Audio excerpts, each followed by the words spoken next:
Hey, welcome to episode 12 of Design Over Time. This is a daily video log series in which I talk about game design topics, and today's topic I wanted to talk about level design. And I know level design is a little bit complicated, but we are going to look at something very specific in Axiom Verge. So I'm not really going to talk about the mechanics, I'm not really going to talk about the enemy design and all these other aspects. I really want to have a more general discussion of the kinds of level design challenges that I found in Axiom Verge after having beaten it, and just some of the things that I was reflecting on after playing through the whole game. And you know, I think there's a lot of potential in Axiom Verge to really support something that I call layered level design, but we're going to jump straight into that topic after we give a little bit of primer on what kinds of level design topics we're dealing with here. I mean, Axiom Verge, if you've never heard of it, is a metroidvania. That means you are a 2D character, you're running around a world with interconnected rooms and hallways on a large interconnected map. You know, the word gets tossed around, but let's go over to the notes so we can see what I'm talking about. So right here, Axiom Verge, level design, metroidvania. You can expect a lot of platforming action. Jumping around is your primary way of moving, besides just walking.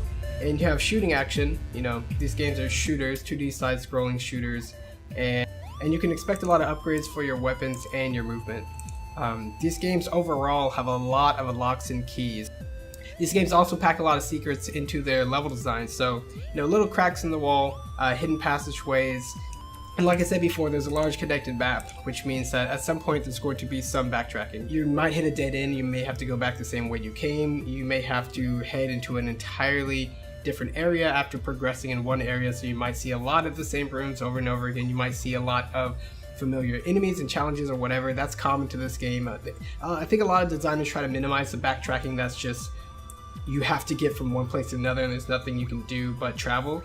That's why secrets are also helpful, because when you're traveling back, you can discover secrets, you can find things that you maybe even weren't able to access before. So even though you're moving around this space a lot in the Metroid style game, it's usually very interesting the whole time. There's usually something always you can look forward to, or something you can be doing better, and that's kind of neat. That's why people like the game so much. So one thing I want to stress is that people often put too much focus on the higher level design aspects like backtracking, progression, sequence breaking, or whatever, whenever they're talking about a Metroid game. But the real reason Super Metroid is so good is because it's a well-tuned game, moment to moment, and develops interesting ideas room to room. And just that statement alone, I think, is something that shocks a lot of people, because, you know, in the same way that people like to overscope and jump to the big picture and the grandiose ideas right off the bat, oftentimes they overlook the small, important, necessary steps that build that bigger picture. So in Metroid's case, we are considering that the gameplay is actually made up room to room, and in a single room there's interesting things to do, interesting things to see, interesting ways to move, and the whole game is built on that strong gameplay foundation. So you're not just looking forward to what power-up you get next, you're not just looking forward to unlocking some rooms you haven't been able to get to, or sequence breaking, whatever. You actually, from moment to moment, are enjoying the journey and the gameplay that is delivered to you. So yeah, moving, shooting, jumping, rolling, bombing are all meaningful core interactions in Metroid, and it's designed to be an action game with fair and varied challenges. That's a super important thing. And we can get into that later. We can even compare Metroid to Axiom Verge at some later point. But like I said at the top of the video, I really want to focus on level design, and here is the aspect I want to focus on most. So it's a concept I call layered level design. I'll show you here in the wheel. What we really want to focus on are level design concepts, and right here this section is for layered level design. And layered level design is, I'll switch back over here. Layered level design is a general concept for how a gameplay challenge contains a density and variety of distinct challenges. So, you know, there's lots of different ways you can make layered level design, but it's basically designing a challenge to present more than one way to engage and overcome it. So some really classic examples, right? Just making alternate paths in a game like Super Mario Bros. So there's more than one way through the level. You can actually find a secret, go underground and pop up later. That's pretty interesting, you know, pretty familiar. You can go with things like puzzle games like Braid or or The Witness, or many other puzzle games that have the set solution. So like whatever you do that's pretty obvious and you're putting the pieces together. But some of these puzzle games are designed with elegant solutions, and it's not just about doing the challenge in less moves and being more efficient, but about thinking about it in a whole different conceptual way.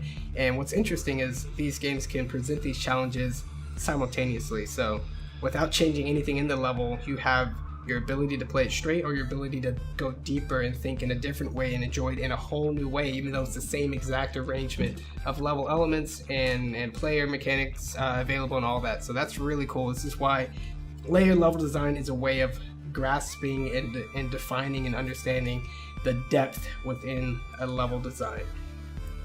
So yeah, there are many ways to create layered level design, and for metroidvania, creating layers designed around the offensive and movement-based power-ups the player will acquire is a good way to do it, obviously. So here's a classic example. Super Metroid and Zero Mission have something called Shine Sparking, and if you run fast enough and crouch, you can store energy, and that allows you to zip through the air. But if you hit a slanted surface, you're able to somewhat store that energy. So even though there's a lot of platforms and areas in the game that you may have passed before, once you get these new abilities, it just opens up a whole new world of movement that's faster, harder to set up, therefore more rewarding for skill-based play, speed runs, and all that stuff. So let me show you a little bit here. Yeah, that's a typical way that metroidvanias create layered level design, but we're gonna look at Axiom Verge. And Axiom Verge has a lot of powers to leverage and create layered level design, and I wanted to just run through some of the powers here. I'll click over and we'll set it up. So yeah, in this game you can run and jump. So yeah, jumping on platforms, running, that's kind of a thing. Just like you might expect in Metroid, you can shoot, kill stuff. This is me after I've beaten the game, so I'm incredibly overpowered. You run around, you jump. You can drill like this through surfaces that allow you to break through them. Let me see if I can find any. Probably not. You can also drill through enemies. You can teleport. And if you do it in the air, you get this sort of air dash.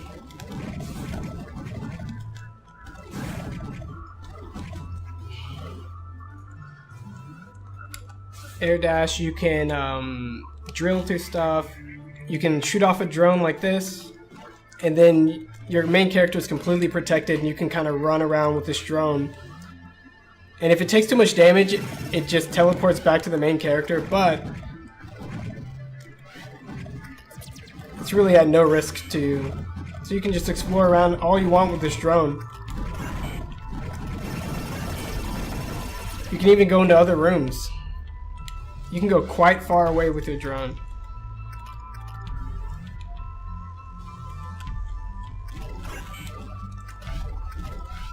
And you can teleport back to wherever you came from with a push of a button.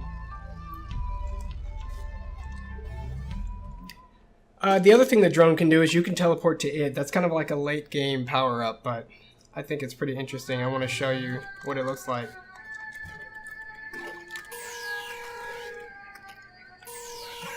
So yeah, the drone takes damage. It's not that big of a deal. So let's say I get all the way up here. You hit this button and then you're back. So even though it's a late game power up, it's something that's really interesting and the level design can take advantage of. So then you have this address disruptor, and it can change enemies. That was weird. So normally right now this laser is going to hurt me. So the laser hurts me, but if I use this, transform the enemy into a glitchy version, and it kills itself apparently. It's not supposed to happen.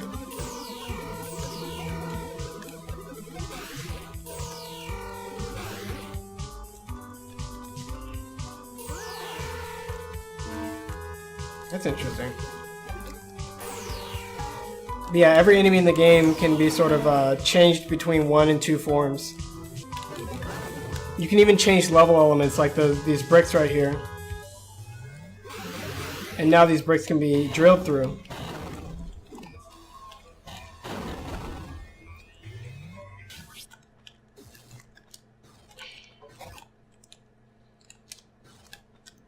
I'll put that on the list in the grapple. So yeah, those are a lot of the basic abilities in Axiom Verge, but I just really thought that using the grappling hook, for example, in the places where you have to do it in order to get some of the power-ups or escape the area which you acquire it, that's pretty standard stuff. Everyone kind of expects how that's going to work, and that's cool.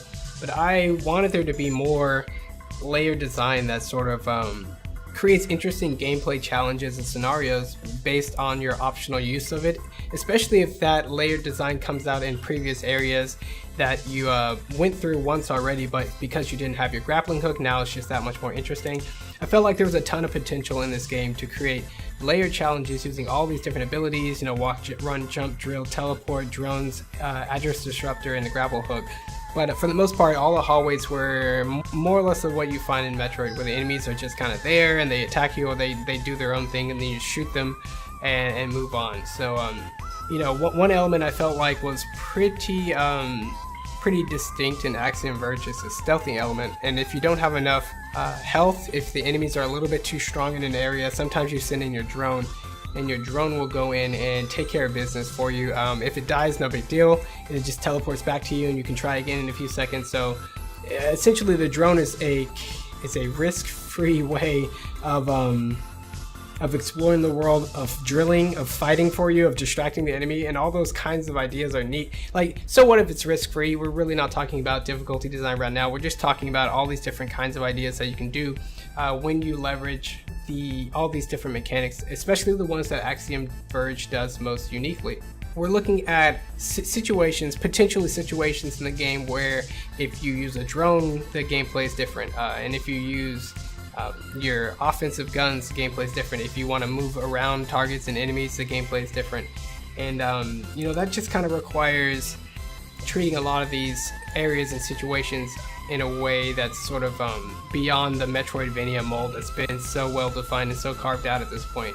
Because Metroid was designed on the NES and then Super Metroid, Super NES, so a lot of the interactions and gameplay expectations and possibilities that were around back then are very different than what we have now. We have access to so many other ideas and so many other concepts and tricks, and stealthing gameplay in a game like this is pretty interesting. I mean, I know Zero Mission did it at the end, and that was pretty cool, but there's so much more you can do with that.